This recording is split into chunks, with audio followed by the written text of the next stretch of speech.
And we're back. I'm so glad that you've joined me for another episode of More Than You Can Chew.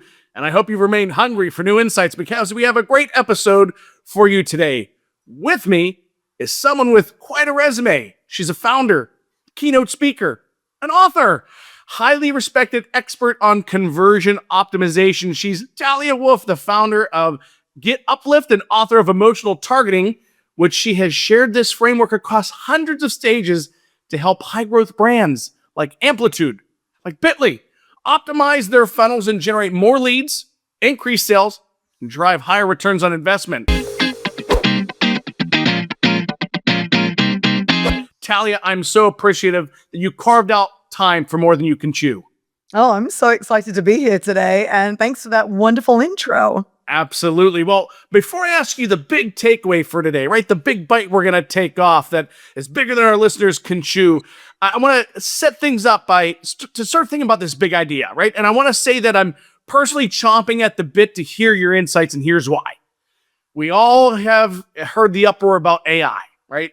We have agencies and businesses talking about all new acronyms, AI agents, and all of that. But even with AI agents, the ultimate decision to purchase is a person, right? And here's the issue for small businesses. Many of them work with agencies who don't really understand the psychology of marketing, of language, of conversion. And so they pay for standard copy, standard perspective, standard outputs. And almost always that standard approach doesn't consider the person behind the computer or the agent. Again, I emphasize the person. Plus, beyond search, people discover brands and ultimately navigate to assets like websites from so many other platforms and avenues. So that begs the question. Tell us, as we develop our campaigns and want to focus more on getting that conversion once we get that person to connect with our brand, why should we prioritize emotion for growth? Why are emotions vital to driving more conversions? Okay, great question. So here's why they matter so much. At the end of the day, technology changes, people don't. So if you want to increase conversions, what is a conversion? A conversion is a decision. Someone has just decided to buy from you, to sign up to something, your email list. They've decided to leave their information. Conversion means a decision. If you want to increase conversions, that means you have to understand how your prospects make buying decisions and then create actual funnels and customer journeys that speak to those decision-making processes. And here's the thing. Science, and I'm talking like neuroscientists, psychologists, and really the biggest brands in the world know that the way people make decisions in life is based on emotion. So every single decision that we make in life, whether we're buying a B2C product, a B2B product, a service, is based on emotion.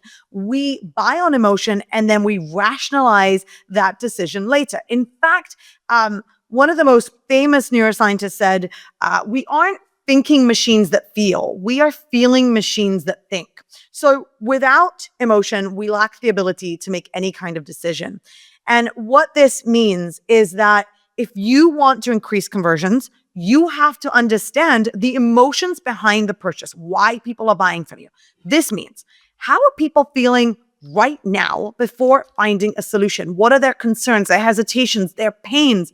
And how do they want to feel on an emotional level? For example, we've identified over 223 different emotional triggers, right?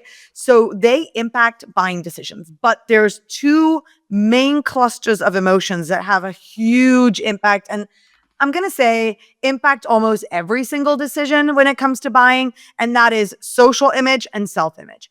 Self-image is how your prospects want to feel about themselves after finding a solution.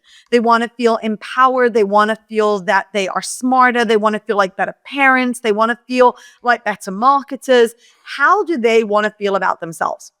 Social image is how they want other people to think about them or feel about them. I want other people to see me as the go-to. I want them to think that I'm smart. I want them to think that I'm lovable. I want them to think I deserve a promotion. I want them to think that I'm a great mom. So social image and self-image are huge, impactors. And So this is kind of like the background, right? Emotions matter, they're super important, but how do they actually help you increase conversion? So here's the thing. Right now, most of us are probably on what I like to call the deadly hamster wheel of optimization. That means you're trying to get more sales, you're trying to get more leads, and you're trying everything. You're just running on this hamster wheel. You're throwing all this guesswork at it. You're Googling or you're using ChatGPT to ask it for best practices. You're copying your competitors because we all do. And you are just doing all this stuff and nothing's working. And then you're told that AI can solve everything and all these tools are incredible. So you spend just a ton of time and money and resources onboarding these tools. And once you have these tools, you still have to decide what changes to make on a page in order to increase conversions. And you're back on like this guesswork. So you're never actually getting those results that you need. But here's the thing. When you identify the emotional triggers of why people buy from you, you can then go to the website and look at your website. And I'm telling you, when you do this research, you will look at your homepage or you'll look at a product page and you will be laughing. You'll be like, of course people aren't converting. I'm using the wrong stories. I'm highlighting the wrong features. I'm giving information no one cares about. I am highlighting the things that people aren't looking for. It's so much easier to know what changes to make on a page when you understand what your prospect is looking for on an emotional level, what stories they need to hear, how their emotional journey should go from pain point to success. So really, if you're not doing emotional targeting, if you're not really paying attention to that emotional journey, you're never going to get the results that you want. And that was it. That's great. Listen, I can understand the want to feel like or think I'm smart. So I get that. Let me ask this, right? So we have this framework. We're wanting to have those emotional triggers. Where can marketers who are just sort of trying to understand this concept, where can they start to integrate those emotional triggers? So one of the most important steps is research. When we talk about our customers, usually we're thinking in kind of segments: age, geographical location, gender, browser. What I want you guys to start thinking about is, where are people spending their time? What conversations are they having? So, for example, Reddit, LinkedIn, Facebook groups, Quora. These are the platforms where people are having authentic conversations about you and your competitors and your industry. People are no longer making decisions on your website. They are out there having authentic conversations. You should be a fly on that wall. You should be combing through Reddit to understand how people feel about you or your competitor, what they're missing, what they wish they could solve, so that you can start collecting that information. You don't have to have deep pockets. You don't have to be, Lego and Nike to start using emotion. They didn't wait to be billionaires to start using emotion. They've been using it from scratch, right? So the first step is really doing the hard work, which is research. And once you do that, everything falls into place. Great. So tell us a little bit about this framework that you've built out and this book. So, what as people, again, they're going to need resources. They're going to need things to turn to. And I think since you've written about it, you're the perfect person to ask. So give us a little insight of what people will get from the book and this framework to then build out and really hone in the ability to trigger those emotional responses. Okay, so the book itself is all to do with my framework. And we've run at Get Uplift, my agency, we've run thousands of A/B tests. So the book is based on all of those A/B tests. It has a ton of case studies in it where I'm just walking you through how we tested things and why we tested them. The framework itself is based on 3 steps. The first step, which I already started talking about, is meaningful research. This is when you are uncovering those emotional triggers, understanding if your customers are driven more by their self-image or social image. And really, it's me giving you dozens of ways to uncover those emotional triggers, and also reading through the generic answers, because a lot of the research methods are surveys or interviews. And what happens a lot of the time is that we kind of do this research and then we get like kind of generic, boring, oh, I chose you because you have the best features kind of answers. So I also teach throughout the book how to read through that boring answer and really understand the unconscious and the conscious mind, what we're saying, what we really mean, and how to kind of use that. So that's step number one. Step number two is auditing your website from an emotional lens. And what that means is that once you are armed with those insights, you will then ask yourself a set of strategic questions to see why people aren't converting. Right now, what's happening for most marketers is they go into GA4 and they identify it. Let's say it's your landing page. Your landing page isn't converting or your homepage isn't converting. And then what you do is, GA4 tells you where the problem is. It doesn't tell you why it's happening. So you will go into Google and start searching for solutions or AI or whatever. The emotional targeting audit helps you clearly understand why the problem is happening, why people aren't converting. And then in step 3, I teach you how to run meaningful experiments. So how do you even test these emotional triggers? Where do you test them? How do you measure your success? How do you know if you're in the right direction or not? How do you learn from each one? How do you get buy-in from people to actually test this stuff? And that's the framework. It really is just a walkthrough of how to do it yourself and also a lot of examples, just because that's my true belief that the more examples you see, the easier it is to implement.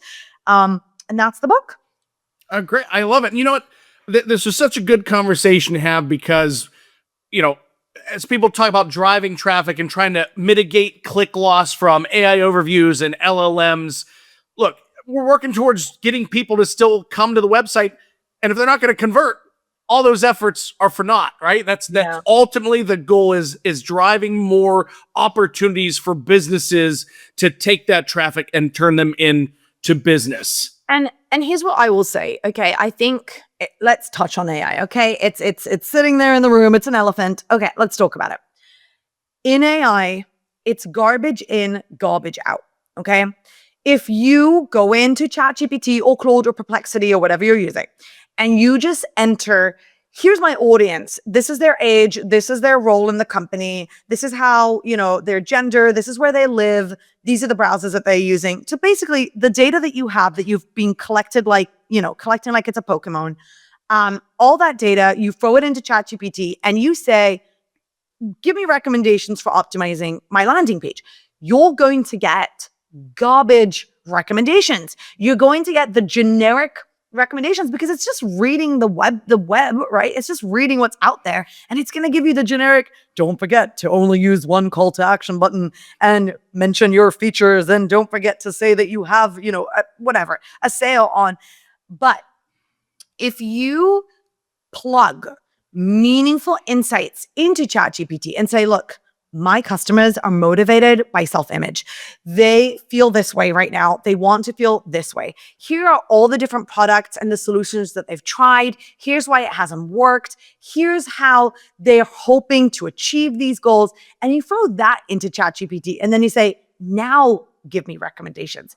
That is where the gold is. So you should be using tools as your helping you expand your superpower, as honing your skills. Your actual superpower should be knowing your customers' ins and outs. And when you do that, you're not leaning on tools as a crutch, which is what most of us are doing because we're kind of just like really scared of AI. It's going to take our job.